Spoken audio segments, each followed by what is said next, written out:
Hello दोस्तों, मैं professor अनुपम पांडे एक बार फिर fundamental concepts in geography lecture series में आपका स्वागत करता हूं। हमारा आज का टॉपिक है आइसोथर्म लाइन, जिन्हें हम समताप रेखा भी कहते हैं। हमने लेक्चर 3 में टेम्परेचर के बारे में चर्चा की थी। तापमान किस तरीके से पृथ्वी की सतह पर इसका वितरण है, टेम्परेचर का डिस्ट्रीब्यूशन किस तरीके से है, इसको कौन से कारक प्रभावित करते हैं। आज हम लोग देखेंगे, समझेंगे कि किस तरीके से इस टेम्परेचर के डिस्ट्रीब्यूशन को, इसके वितरण को एक मानचित्र पर, मैप पर दर्शाया जाता है। तो हम सबसे पहले समझेंगे कि आइसोथर्म लाइन होती क्या है, व्हाट इज़ आइसोथर्म, इसको हम समझेंगे।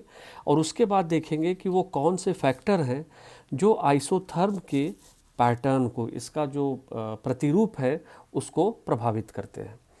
तो आइसोथर्म को डिफाइन किया जाता है कि these are lines joining places of equal temperature. इस पे देखिए, ये महत्वपूर्ण चीज़ है कि ये उन स्थानों को जोड़ती है जिनका तापमान सामान्य हो, एक जैसा हो। रिड्यूस टू सी लेवल, ये मानते हुए कि उस स्थान को सी लेवल पर रिड्यूस किया गया है। ये चीज़ इसलिए इम्पॉर्टेंट है क्योंकि बहुत संभव है, यहाँ देखिए, जैसे ये मान लीजिए कोई प्लेटो है और इसका तापमान मान लीजिए यहाँ टॉप पर 23.5 डिग्री है, 5 डिग्री सेंटीग्रेड, और इसकी ऊंचाई समुद्र तल से 1000 मीटर है। तो जब आइसोथर्म बनाया जाएगा तो इस स्थान का, इस जगह का तापमान 23.5 न लेकर के ये समझा जाएगा कि अगर इसे समुद्र तल पर नीचे रिड्यूस किया जाए, समुद्र तल पर लाया जाए, तो इसका क्या तापमान होगा। अगर यहाँ पर 23.5 डिग्री सेंटीग्रेड है, हम लोग को पता है कि 1000 मीटर ऊपर जाने पर 6.5 डिग्री तापमान कम होता है, तो 1000 मीटर नीचे आने पर 6.5 डिग्री सेंटीग्रेड तापमान बढ़ेगा, तो इस जगह का तापमान 30 डिग्री हो जाएगा। तो मतलब यहाँ से जब हम समताप रेखा खींचेंगे तो इस स्थान से 23.5 डिग्री सेंटीग्रेड की समताप रेखा ना जा करके 30 डिग्री सेंटीग्रेड की समताप रेखा जाएगी। I repeat, isotherms are line joining places of equal temperature reduce to sea level. अब इस समताप रेखा का, आइसोथर्म का महत्व क्या है, ये डिपिक्ट करती हैं, ये दिखाती हैं जो क्षैतिज प्रारूप है डिस्ट्रीब्यूशन ऑफ टेम्परेचर का, ज़मीन पर, पृथ्वी की सतह पर तापमान का वितरण किस तरह से है। और हमें पता है कि मौसम के साथ तापमान में बदलाव होते हैं, कभी विंटर होता है, कभी समर होता है, ऑटम है, स्प्रिंग है, बसंत है, तरह तरह की ऋतुएं होती हैं। तो जब तापमान में अंतर पड़ेगा तो ये आइसोथर्म भी शिफ्ट होते हैं, इनकी शिफ्टिंग होगी। अभी इसको समझेंगे हम लोग, क्योंकि ये क्यों इम्पॉर्टेंट है। आगे चल करके जब हम लोग क्लाइमेट चेंज पर बात करेंगे तो वहाँ पर इस शिफ्टिंग का बड़ा महत्व है। तो अभी हम लोग इस लेक्चर में समझेंगे आगे कि ये शिफ्टिंग कैसे होती है और क्यों होती है, और किस तरीके से ये जो शिफ्टिंग है, ये जो बदलाव है, ये वेदर के पैटर्न को, जो वहाँ का मौसम है, उसके प्रारूप को, उसके पैटर्न को ये किस तरीके से प्रभावित करता है।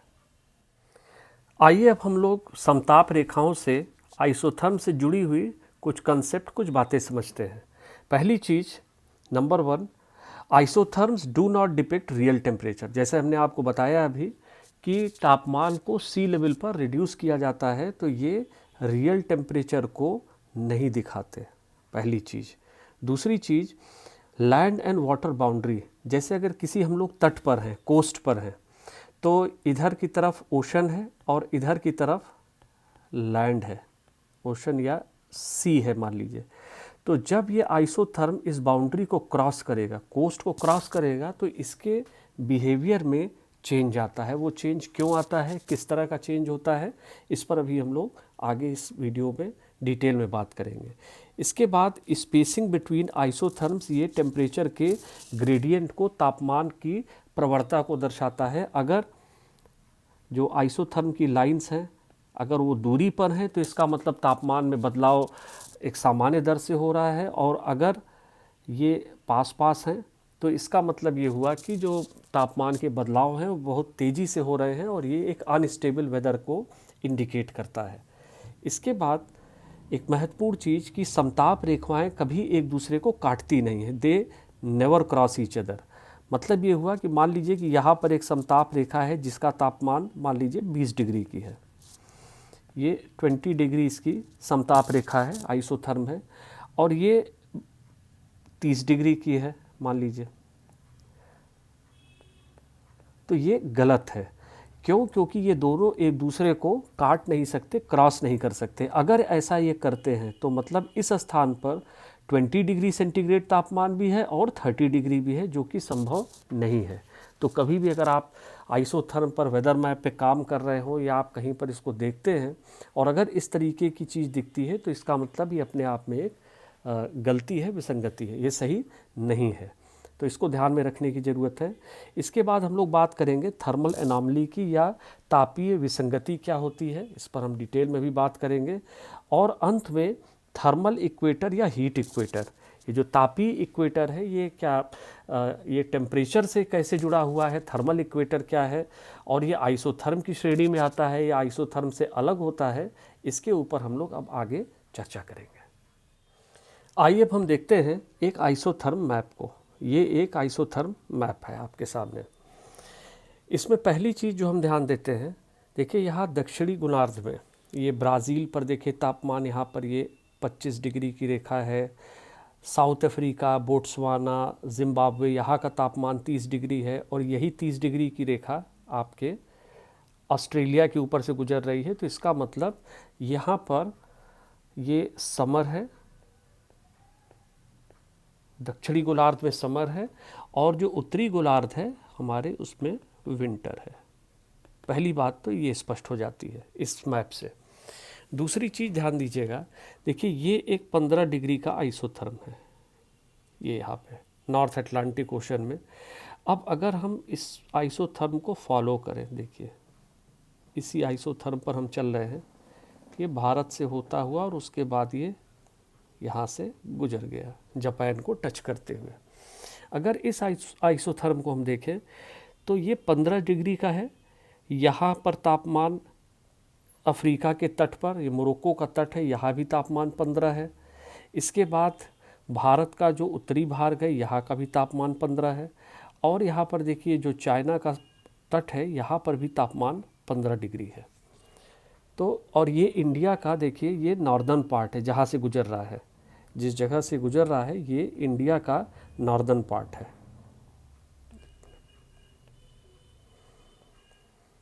अगर हम इसको थोड़ा सा हटा दें यहाँ से, हमको पता है कि भारत के इस भाग में, भारत का जो ये भाग है, ये आइसोथर्म जहाँ से गुजर रहा है यहाँ से हिमालय गुजरता है और उसकी हाइट, हिमालय की ऊंचाई लगभग औसत ऊंचाई ग्रेटर हिमालय की 5000 मीटर है। 5000 उससे ऊंची चोटियाँ हैं। तो जब यहाँ इस समुद्र तट का तापमान 15 डिग्री है तो हिमालय से गुजरने वाली जो समताप रेखा है उसका तापमान 15 डिग्री सेंटीग्रेड हो ही नहीं सकता। ये उसी स्थिति में हो सकता है जब आप हिमालय, ये जहाँ से रेखा गुजर रही है, इस जगह को आप समुद्र तल पर रिड्यूस करिए, मतलब नीचे लाइए। जब आप नीचे लाएंगे तब उसका तापमान बढ़ेगा, क्योंकि यहाँ पर विंटर्स में देखिए हमने आपको बताया ये जाड़े का समय है और जाड़े के समय में यहाँ पर हिमपात हो रहा होता है और ये सियाचिन का ग्लेशियर और तमाम हमारे जो और हाई पीक्स हैं, यहाँ का तापमान -20 -40 तक सियाचिन में तापमान चला जाता है। तो इस क्षेत्र से कभी भी 15 डिग्री सेंटीग्रेड की समताप रेखा नहीं गुजर सकती। इसीलिए हमने पहले आपको बताया था कि isotherms do not depict real temperature, जो वास्तविक तापमान है उसको ये नहीं दर्शाते हैं। आइए अब देखते हैं कि आइसोथर्म या समताप रेखाएं अक्षांश या लैटिट्यूड से किस तरह से रिलेटेड है। देखिए पहली चीज़ ये कि जो हमारा सेंट्रल पार्ट है, देखिए यहाँ पर इस भाग में जो लो लैटिट्यूड्स है, जिसको हम लोग उष्णकटिबंधीय ट्रॉपिकल क्षेत्र, जिसके अंदर बीच में इक्वेटर भी आता है, हाईएस्ट टेम्परेचर यहाँ पर मिलते हैं। और जैसे जैसे हम लोग पोलवर्ड जाते हैं, ध्रुवों की तरफ जाते हैं, तो आइसोथर्म्स या जो टेम्परेचर की वैल्यूज़ हैं वो घटती जाती है और यही पैटर्न लैटिट्यूड फॉलो करता है। दूसरी बात ये कि देखिए जैसे ये सदर्न ओशन है, यहाँ पर लंबा एक्सपेंस है समुद्र का, दूर तक फैला हुआ। यहाँ पर देखिए ये जो आइसोथर्म्स हैं ये लगभग एक दूसरे के पैरेलल या समानांतर हैं और ठीक इसी तरह की स्थिति हम लोग को दिखती है सेंट्रल एशिया और साइबेरिया के क्षेत्र में। यहाँ पर भी देखिए जो आइसोथर्म या समताप रेखाएं हैं ये एक दूसरे के पैरेलल चलती हैं। इनमें बदलाव वहाँ पर आता है जब ये लैंड से वाटर या वाटर से लैंड में प्रवेश करती हैं। किस तरह का बदलाव होता है और वो बदलाव क्यों है ये हम लोग अब समझेंगे। इससे पहले कि हम लोग ये समझें कि समताप रेखाएं जब लैंड से वाटर या वाटर से लैंड पर जाती हैं तो वो क्यों मुड़ जाती हैं, उनका बिहेवियर क्यों चेंज होता है, इस बात को समझने के लिए पहले हमें ये समझना पड़ेगा कि हीटिंग और कूलिंग लैंड और वाटर की हीटिंग और कूलिंग में बिहेवियर में क्यों अंतर होता है, क्या अंतर है। देखिए जब सनलाइट लैंड पर पड़ेगी तो वो एक पतली सी लेयर में कंसंट्रेट हो जाएगी, इस लेयर में यहाँ पे। लेकिन वही एनर्जी जब वाटर सरफेस पर पड़ेगी तो ये अंदर प्रवेश कर जाएगी। मतलब ये कि लैंड के केस में जो एनर्जी आ रही है वो एक पतली सी लेयर में, थिन लेयर में कंसंट्रेट हो जाएगी, यहीं पर रह जाएगी। और वाटर के केस में वो पेनिट्रेट करके अंदर चली जाएगी और एक काफ़ी मोटी परत में फैल जाएगी। सीधी सी बात है, जब एनर्जी पतली लेयर में कंसंट्रेट रहेगी तो जो टेम्परेचर होगा वो हाई होगा, और जब वो एक मोटी लेयर में फैल जाएगी तो इसकी तुलना में इस लैंड की तुलना में वाटर का टेम्परेचर लो रहेगा। मतलब ये कि उतनी ही मात्रा में ऊर्जा जब लैंड और वाटर दोनों पर पड़ेगी तो लैंड का टेम्परेचर ज़्यादा बढ़ेगा एज़ कम्पेयर टू वाटर। ये एक बात हो गई। मतलब जब सनलाइट पड़ेगी तो लैंड जो ज़मीन है वो ज़्यादा जल्दी या ज़्यादा गर्म हो जाएगा एज़ कम्पेयर टू जो वाटर सरफेस या जल के हैं। लेकिन ये भी कहा जाता है कि लैंड जल्दी ठंडा होता है और पानी को ठंडा होने में भी ज़्यादा समय लगता है। ऐसा क्यों है, ज़रा इस बात को भी समझते हैं। देखिए जब सनलाइट एक बार पड़ी, लैंड गर्म हो गया, तो जो हीट थी वो पतली लेयर में कंसंट्रेटेड थी। जो हीट एनर्जी थी वो यहाँ पर एक पतली सी लेयर में कंसंट्रेटेड थी और लगातार यहाँ से हीट लूज़ होती चली जा रही है और टेम्परेचर इसका कम होता जाएगा। लेकिन वाटर के केस में क्या होता है, देखिए पानी को अगर ठंडा होना है तो ये जो पानी की सबसे टॉप लेयर है, मान लीजिए हम इस लेयर को अलग कर दें, मान लीजिए ए लेयर है, इसको हमने ए नाम दे दिया, और इसके नीचे एक दूसरी लेयर है जिसको हम नाम बी दे देंगे आपको समझाने के लिए। ये बी लेयर है। देखिए अगर पानी की सबसे ऊपरी ये ए लेयर को ठंडा होना है तो इसे हीट लूज़ करना पड़ेगा, इसमें से जो ऊष्मा है वो निकलेगी, बाहर निकलेगी, तब इसका तापमान कम होगा। तो सबसे पहले जो सबसे ऊपर की लेयर है वो ठंडी होगी, एटमॉस्फेयर में हीट लूज़ करेगी, ये ठंडी हो गई। लेकिन चूंकि वाटर मोबाइल होता है, चल सकता है, तो जब ये पानी ऊपर की ए लेयर ठंडी होगी तो ये ठंडी होकर के नीचे की तरफ सिंक करेगी, नीचे की तरफ बैठेगी। पानी जब ठंडा होता है तो नीचे की तरफ बैठता है, और जब ये ए लेयर नीचे की तरफ बैठेगी, नीचे चली गई, तो ये जो बी लेयर थी अब ये सबसे ऊपर आ जाएगी। ये जो बी लेयर थी अब ये सबसे ऊपर आ जाएगी। फिर ये धीरे धीरे करके ठंडी होगी, it will take some time. इसके बाद जब ये ठंडी होगी तो फिर ये भी बी लेयर भी नीचे आएगी, और जब बी लेयर नीचे आएगी तो जो उसके नीचे की लेयर रही होगी वो फिर सरफेस पर आ जाएगी, और ये प्रोसेस कंटिन्यू करता है। This process continues. मतलब जब पानी हीट को लूज़ करता है, जब वो ठंडा होता है, तो वो एक लेयर में नहीं, एक मोटी लेयर को ठंडा होना होता है, और जिस पूरी प्रक्रिया में समय लगता है। इसीलिए कहा जाता है कि पानी लैंड के कंपैरिजन में जो ज़मीन है ये जल्दी ठंडी हो जाती है, और पानी को ठंडा होने में भी वक्त लगता है। मतलब अगर हम इस चीज़ को कंक्लूड करें तो लैंड जल्दी, जो ज़मीन है वो जल्दी गर्म भी होती है और जल्दी ठंडी भी होती है, और पानी वाटर सरफेस या जो वाटर बॉडी है इसको गर्म होने में भी टाइम लगता है और ठंडा होने में भी वक्त लगता है। एक आखिरी चीज़ और समझने की है जिसे हम कहते हैं specific heat capacity. Specific heat capacity, इसे हम लोग विशिष्ट ऊष्मा क्षमता भी कहते हैं। वाटर की स्पेसिफिक हीट कैपेसिटी लैंड के कंपैरिजन में बहुत ज़्यादा होती है। मतलब ये हुआ कि पानी को अगर 1 डिग्री सेंटीग्रेड वाटर को, और ये मान लीजिए लैंड है, पानी को अगर 1 डिग्री सेंटीग्रेड गर्म करना है तो आपको कहीं ज़्यादा ऊर्जा देनी पड़ेगी, मोर एनर्जी देनी पड़ेगी एज कंपेयर टू लैंड के। पानी को कहीं ज़्यादा एनर्जी देनी पड़ेगी एज कंपेयर टू, तुलना में लैंड के, अगर 1 डिग्री सेंटीग्रेड दोनों का तापमान बढ़ाना है। मतलब अगर 1 डिग्री सेंटीग्रेड आपको पानी गर्म करना है और 1 डिग्री सेंटीग्रेड लैंड सरफेस को गर्म करना है, तो पानी को आपको कहीं ज़्यादा ऊर्जा देनी पड़ेगी एज़ कंपेयर टू लैंड के।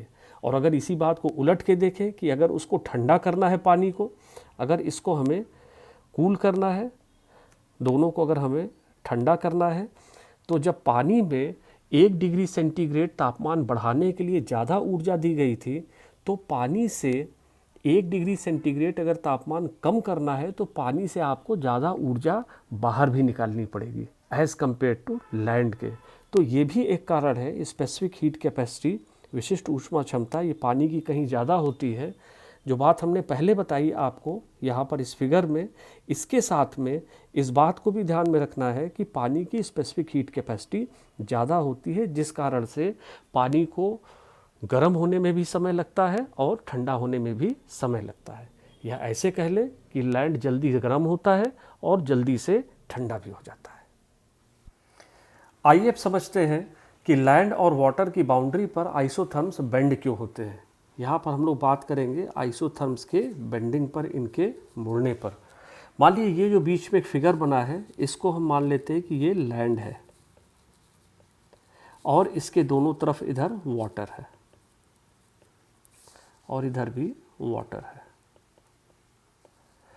ये जो नीचे एक डॉटेड लाइन आप देख रहे हैं, ये लाइन, इसको हम मान लेते हैं कि ये इक्वेटर है 0 डिग्री से, और ये हिस्सा इधर आपका नॉर्थ है, दिस इज नॉर्थ। मतलब ये कि ये जो लैंड मास है, ये नॉर्दर्न हेमिस्फीयर में कहीं पर है। आइए अब देखते हैं कि आइसोथर्म्स जब इससे गुजरते हैं तो किस तरीके से उनका बिहेवियर होता है। अभी हम पहले बात करेंगे समर्स की। समर मतलब जून के महीने की, मान लीजिए जून में, और ये मान लीजिए यहाँ से हमने जो लाइन एक खींची, ये 10 डिग्री का आइसोथर्म है, 10 डिग्री सेंटीग्रेड का आइसोथर्म है।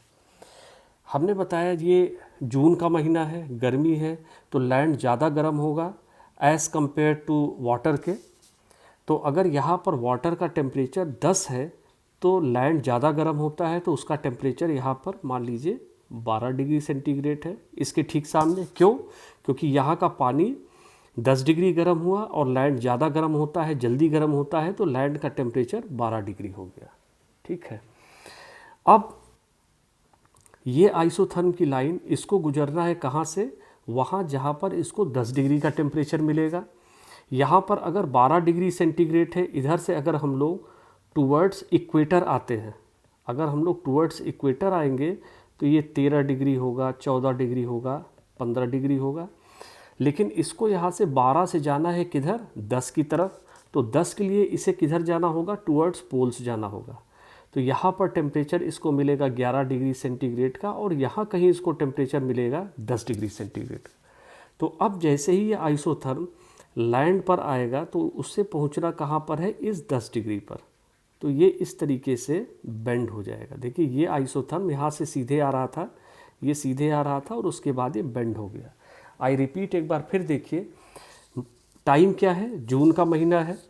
जून का महीना मतलब नॉर्दर्न हेमिस्फीयर में हम लोग हैं, तो यहाँ पर समर पड़ रही है, गर्मी हो रही है।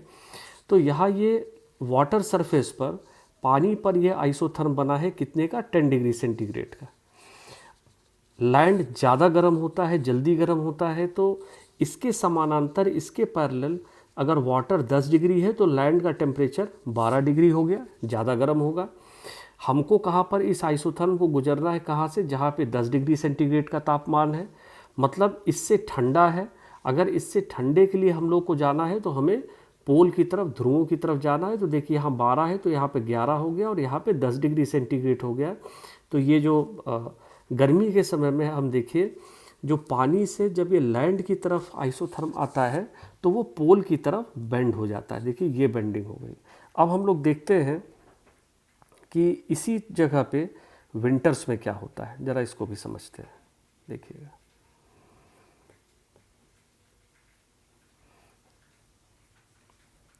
आइए अब देखते हैं, जब ये दिसंबर का महीना आया, दिसंबर का महीना आया तो अब देखिए दिसंबर के महीने में ये जो 10 डिग्री का आइसोथर्म यहाँ जून में पाया जा रहा था, इस जगह का तापमान घटेगा। इस जगह का तापमान 10 से घट करके मान लीजिए कितना हो गया, 8 डिग्री सेंटीग्रेड हो गया। क्यों? क्योंकि ठंड पड़ रही है। तो जिस जगह पर 10 डिग्री तापमान था, सेंटीग्रेड तापमान था, वहाँ 8 हो गया। लेकिन हमको आइसोथर्म खींच रहा कितने का है, मान लीजिए 10 डिग्री सेंटीग्रेड का। मतलब 8 से हमको जाना पड़ेगा किधर, उस तरफ जिधर गर्मी हो।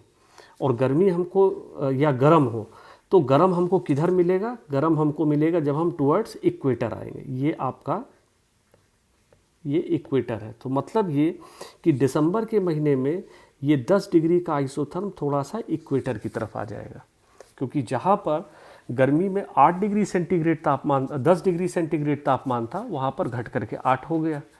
यहाँ अब जहाँ पर ये दिसंबर में ये 10 डिग्री सेंटीग्रेड का आइसोथर्म समताप रेखा हमने खींची है, जब ये जून का महीना रहा होगा तो यहाँ पर 10 नहीं बल्कि 12 डिग्री सेंटीग्रेड का तापमान रहा होगा।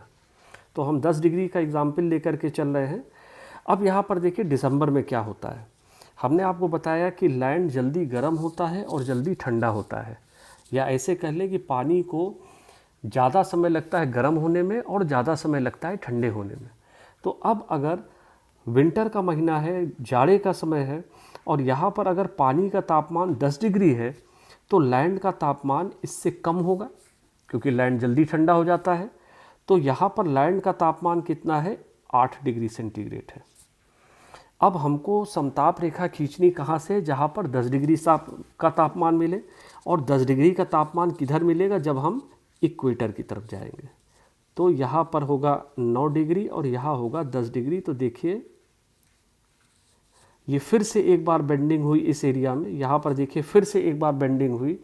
और दिसंबर के महीने में ये आइसोथर्म जैसे ही पानी से लैंड की तरफ आता है तो वो भूमध्य रेखा की तरफ, इक्वेटर की तरफ बेंड होता है। देखिए ये बेंडिंग अब रिवर्स हो गई। मतलब ये हम कह सकते हैं कि गर्मियों में ये आइसोथर्म टुवर्ड्स पोल्स मुड़ते हैं। देखिए टुवर्ड्स पोल मुड़ गया, कब, जून के महीने में। और जाड़े में ये आइसोथर्म बेंड होता है टुवर्ड्स इक्वेटर। अब देखिए ये पूरी इसकी एक रेंज है। मतलब ये कि दिसंबर से लेकर जून के बीच में ये आइसोथर्म यहाँ से लेकर के यहाँ तक स्विंग करता है। देखिए, और फिर ये इसका बड़ा महत्व होता है जब हम लोग क्लाइमेट चेंज पढ़ेंगे और कैसे कैसे क्लाइमेट में बदलाव आने से ये जो आप कह सकते हैं जो बीच का अंतर है ये बढ़ता जाता है। और ये जो आइसोथर्म की शिफ्टिंग होती है इसको हम लोग डिटेल में समझेंगे जब क्लाइमेट चेंज की बात करेंगे, इसका क्लाइमेट चेंज में क्या महत्व है। अब एक टर्म आता है थर्मल एनॉमली, जरा इसको भी समझते हैं कि ये क्या है। इसे तापीय विसंगति कहते हैं। देखिए किसी भी स्थान का किसी भी एक टाइम पे तापमान होना चाहिए। जैसे यहाँ पर देखिए 30 डिग्री सेंटीग्रेड का तापमान होना चाहिए यहाँ इस बीच के पार्ट में। तो अब दो बातें हैं, पहला ये कि क्या तापमान होना चाहिए, और दूसरी बात ये कि क्या तापमान पाया जा रहा है। और कभी कभी इन दोनों के बीच में अंतर हो सकता है। जैसे इस क्षेत्र में तापमान होना चाहिए 30 डिग्री सेंटीग्रेड, लेकिन एक्चुअल में वहाँ पे तापमान 30 से ज़्यादा हो सकता है या तापमान 30 से कम हो सकता है। अगर 30 से ज़्यादा तापमान पाया जा रहा है तो उसको हम लोग पॉजिटिव थर्मल एनॉमली बोलते हैं, और अगर उसको पॉजिटिव थर्मल एनॉमली बोलते हैं, और अगर ये 30 से नीचे है तो उसको हम लोग नेगेटिव थर्मल एनॉमली बोलते हैं, नेगेटिव तापीय विसंगति बोलते हैं। यहाँ एक चीज़ और समझते हैं हम लोग कि ये जो पॉजिटिव और नेगेटिव थर्मल एनॉमली हमने बताया हो रही है, इसका कारण क्या है या क्या क्या इसके कारण हो सकते हैं, इसको हम लोग डिटेल में बात करेंगे जब क्लाइमेट चेंज की बात होगी। यहाँ हम थोड़ा सा आपको बताएंगे कि जैसे हमारे देश में 1/3 लैंड पर, भूमि पर हम लोग इस समय कृषि कर रहे हैं, एग्रीकल्चर कर रहे हैं। मतलब ये कि 1/3 लैंड कवर जो ओरिजिनल रहा होगा उसको हम लोगों ने चेंज कर दिया। या एक छोटा एग्जाम्पल ले लें, मान लीजिए कि कोई एक एरिया था जहाँ पर, ये एरिया मान लीजिए जहाँ पर जंगल थे, और इसके बाद यहाँ का भूमि उपयोग जो लैंड यूज़ था वो चेंज हो गया, और ये जंगल थे, इनको काट करके, फॉरेस्ट को हटा करके वहाँ पर एग्रीकल्चरल फील्ड बना दिया, सड़क बन गए, हमारे शहर बन गए।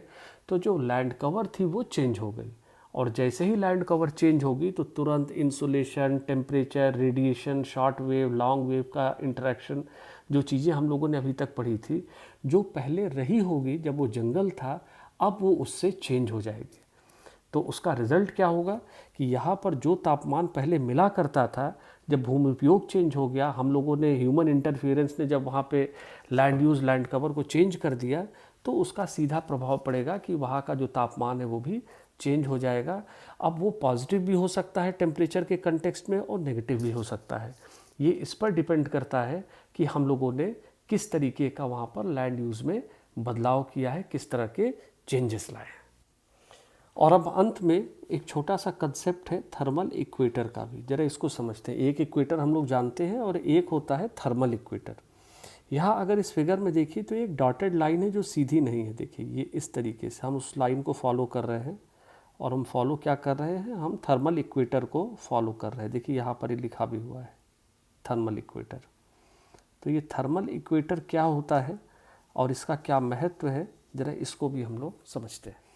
थर्मल इक्वेटर को हीट इक्वेटर भी कहते हैं, दोनों टर्म इसके लिए यूज़ होता है। अब यहाँ पर देखिए एक फिगर बना हुआ है जिसमें लाइन ऑफ लॉन्गिट्यूड्स हैं, देशांतर रेखाएं हैं। अब मान लीजिए कि ये आज का हम जून की स्थिति लेते हैं, मंथ ऑफ जून लेते हैं। तो मान लीजिए 21 जून ले लिया हमने, 21 जून ले लिया।